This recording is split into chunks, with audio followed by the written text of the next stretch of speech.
In today's video, I'm going to teach you how to smoothly transition your website to a new hosting account. Whether you're passing the baton to a new owner or simply migrating your site, this process will ensure everything is done safely and securely. First things first, let's talk about backing up your website files and databases. This is a crucial step you don't want to skip. By creating a comprehensive backup, you're ensuring there's a safety net in place, reducing the risk of losing any precious data during the transition. Start by logging into your hosting account. Typically, you'll find an option in the control panel that allows you to generate a backup. For seasoned users, using FTP software can streamline the process by letting you download all your website files directly to your computer.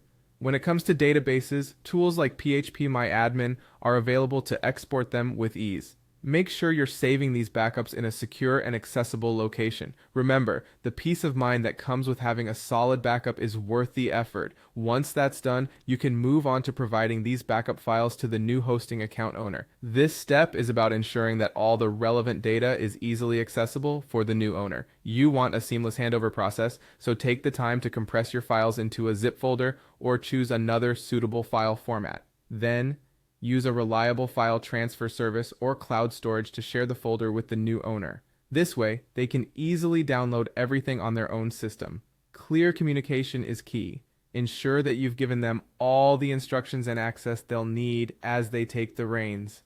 With the files in the new owner's hands, they now need to upload them to the new hosting account. They'll typically use FTP software for this, guiding the files into the appropriate directories so the site functions correctly. After that comes the database import.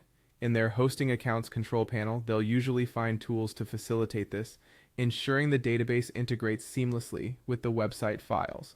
Now, if you're switching domains or your hosting requires it, you may need to update your domain's DNS settings to point to the new server.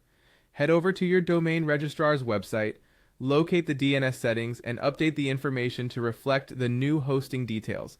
These changes can take some time to propagate, so a bit of patience is required at this stage. Finally, it's time to handle billing on your old HostGator account. If you're completely moving away, you'll want to cancel your services to avoid any unnecessary charges. However, if a transfer of ownership is what you're after, get in touch with their support team to facilitate the transfer smoothly. And there you have it. Following these steps will make transferring your website both efficient and stress-free. Keep communication open with the new owner, making sure they're clear on every detail. Thank you for watching and good luck with your website relocation.